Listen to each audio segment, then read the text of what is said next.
বিজ্ঞানীদের গবেষণা অনুযায়ী আজ থেকে প্রায় 554 কোটি বছর পূর্বে পৃথিবীর জন্ম হয়। পৃথিবীর সূচনা লগ্ন থেকে অদ্যাবধি প্রতিনিয়ত নিত্য নতুন ঘটনা ঘটে চলেছে। সেই সকল ঘটনার অনুসন্ধান করতে গিয়ে কিছু সন্তোষজনক উত্তর মানুষ খুঁজে পেয়েছে, আর কিছু সংখ্যক ঘটনার কোনো উত্তর মেলেনি। যে সকল ঘটনার কোনো উত্তর খুঁজে পাওয়া যায়নি সেগুলো নিয়ে মানুষের মনে তৈরি হয়েছে ধোঁয়াশা, রহস্য।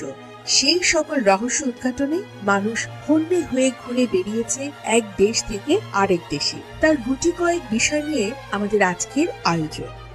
বহুভুজের উপর অবস্থিত যে ঘনবস্তুর একটি শীর্ষবিন্দু থাকে এবং যার পার্শ্বতলগুলো প্রত্যেকটি ত্রিভুজাকার, তাকে পিরামিড বলে। মিশরে মোট 75টি পিরামিড রয়েছে। সবচেয়ে বড় পিরামিডটি হলো গিজার পিরামিড, যা খুফুর পিরামিড হিসেবেও পরিচিত। খ্রিস্টপূর্ব 5000 বছর পূর্বে এই গিজার পিরামিডের নির্মাণ হয়েছে বলে ধারণা করা হয়। এর উচ্চতা 481 ফুট। এটি 755 বর্গ ফুট জমির ওপর অবস্থিত।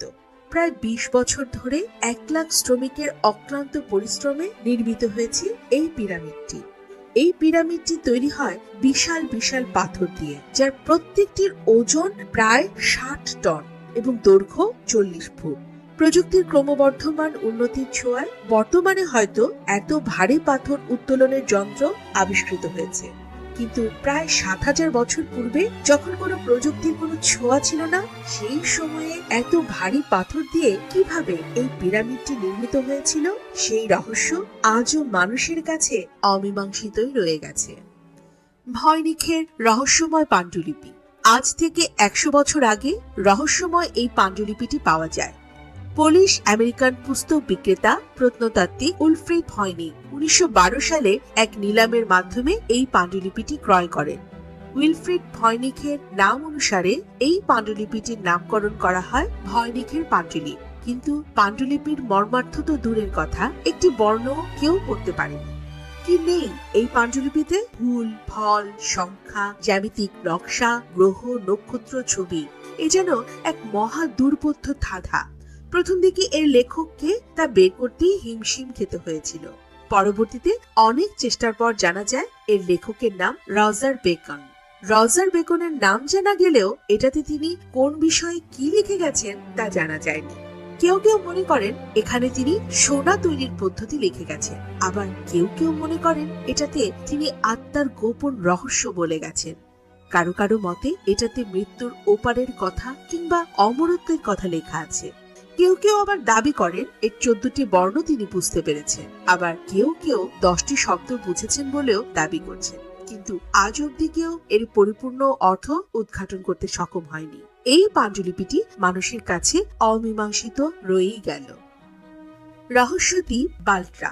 দক্ষিণ আমেরিকার দেশ ইকুয়েডরের নিকটবর্তী 13টি দ্বীপ নিয়ে গঠিত গ্যালাপাগোস দ্বীপপুঞ্জ। তার মধ্যে একটি দ্বীপের নাম হলো বাল্ট্রা দ্বীপ। ওই দ্বীপপুঞ্জের 12টি দ্বীপ ঠিক হলেও বাল্ট্রা দ্বীপ শুধু ব্যতিক্রম। গ্রীষ্মমণ্ডলীয় অঞ্চল হওয়ায় সেখানে প্রায়ই বৃষ্টিপাত হয়, কিন্তু আশ্চর্যজনক হলেও সত্য, বৃষ্টির একটি ফোঁটাও বাল্ট্রা দ্বীপে পড়ে না। আবার এই দ্বীপে অবস্থান করার সময় অভিযাত্রী নাবিকদের কম্পাস অস্বাভাবিকভাবে স্থির থাকে, অথবা শুধু একদিকেই কাত হয়ে থাকে, অথবা ভুল দিক প্রদর্শন করে। প্লেনে থাকাকালীন সময়েও একই আচরণ করে। এখান থেকে চলে গেলে আবার সব ঠিক হয়ে যায়। এই দ্বীপে কোনো গাছ কিংবা পশু পাখি নেই। উড়ন্ত পাখিরা উড়ে বাল্ট্রার কাছে এসে আবার ফিরে যায়, যেন কোনো এক অদৃশ্য দেয়ালে বাধা পড়ে। অনেকেই মনে করেন এই দ্বীপে অস্বাভাবিক কোনো শক্তির অস্তিত্ব রয়েছে, তবে আজ পর্যন্ত কেউ এর কোনো সুরাহা করতে পারেননি। নেতাজির অন্তর্ধান রহস্য। ভারতের স্বাধীনতা সংগ্রামের কিংবদন্তি নেতা নেতাজি সুভাষ চন্দ্র বসু, যার জন্ম হয়েছিল 1897 সালে। আজীবন ব্রিটিশ সাম্রাজ্যের বিরুদ্ধে সংগ্রামী এই নেতা ব্রিটিশ সরকার কর্তৃক 11 বার কারারুদ্ধ হয়েছিলেন। 1945 সালের 18 আগস্ট বর্তমানে তাইওয়ান দ্বীপে অধিক যাত্রীবাহিত বিমান দুর্ঘটনায় মারাত্মকভাবে পুড়ে গিয়ে তার দেহ অবসান হয়। কিন্তু অনেকেই মনে করেন নেতাজি সুভাষ চন্দ্র বসু ওই বিমান দুর্ঘটনায় মৃত্যুবরণ করেননি। অনেকেই দাবি করেন ভারতের স্বাধীনতার পরেও নাকি তাকে দেখা গেছে। অনেকেই আবার বলেন ভগবান জি ও গুমনামি বাবাই হলেন নেতাজি। যদিও ব্যাপারটি স্পষ্ট নয়, তার অনেক ভক্ত মনে করেন তিনি আজও জীবিত আছেন। তার অবশ্য যথেষ্ট কারণও রয়েছে। কারণ হলো, কিছুদিন পূর্বে ভারত সরকার কর্তৃক নেতাজির কিছু ফাইল উন্মুক্ত হয়, যাতে দেখা যায় ভারতের স্বাধীনতার পরেও নেতাজি জীবিত ছিলেন। এমনকি বর্তমানে জাপানের রেইনকোজি মন্দিরে রাখা নেতাজির চিতাভস্ম পরীক্ষা করে বোঝা যায় এগুলো তার নয়। সেই সাথে আজাদ ফৌজ বাহিনীর 107 বছর বয়সী এক সদস্য সাম্প্রতিক সময়ে দাবি করেন যে ওই বিমান দুর্ঘটনার 4 মাস পরেও তিনি মিয়ানমার থাইল্যান্ড সীমান্তে নেতাজিকে নামিয়ে দিয়ে এসেছিলেন। এই সকল কারণে নেতাজির অন্তর্ধান রহস্য আরো ঘনীভূত হয়। আর তাই নেতাজির অন্তর্ধানের প্রায় 80 বছর পার হয়ে গেলেও তার মৃত্যুর বিষয়টি বিশ্ববাসীর কাছে আজও রহস্যময়। আটলান্টিস। দার্শনিক প্লেটোর ডায়লগ টাইমাউসে উল্লেখিত পিলার অফ হারকিউলিস এর সামনে অবস্থিত আটলান্টিস ছিল 10ম মিলিনিয়ামে বিশ্বের সর্বশক্তিমান শহর। আজ থেকে প্রায় 10,000 বছর আগের কথা।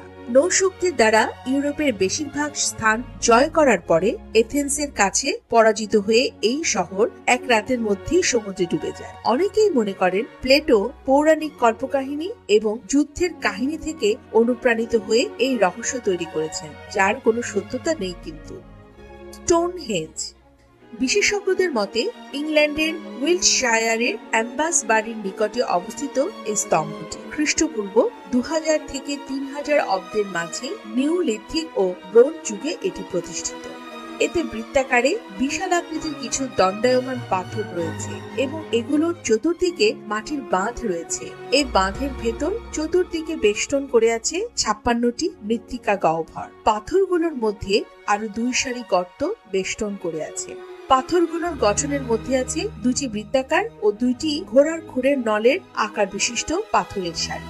এছাড়াও এতে কতগুলো পৃথক পাথর রয়েছে, যা পূজার বেদিক পাথর কিংবা বদ্ধভূমির পাথর হিসেবেই পরিচিত। নিখুঁত এবং জটিল গঠনের এই স্তম্ভটিকে কে বা কারা প্রতিষ্ঠা করেছে, এর প্রতিষ্ঠার পেছনের কারণ কি, তা এই 20 শতাব্দীতেও রহস্যময় হয়েই রয়ে আছে। রোয়ানোক কলোনি।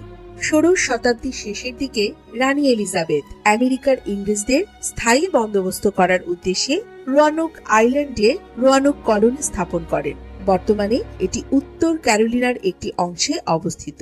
এই কলোনির কাহিনীও অনেকটা আটলান্টিসের মতোই। অ্যাংলো স্প্যানিশ যুদ্ধের পর এই কলোনির বাসিন্দারা হঠাৎ করেই অদৃশ্য হয়ে যায়, যার কারণে একে দ্য লস্ট কলোনি নামে পরিচিত করা হয়। 20 শতাব্দীতে এসেও এই কলোনির বাসিন্দাদের সাথে কি হয়েছিল, কিভাবে হয়েছিল, তাদের এভাবে হঠাৎ করে হারিয়ে যাওয়ার কারণ কি, কিছুই জানা সম্ভব হয়নি। এই কারণে রোয়ানোক কলোনি এখনো মানুষের কাছে রহস্য হয়ে রয়ে গেছে।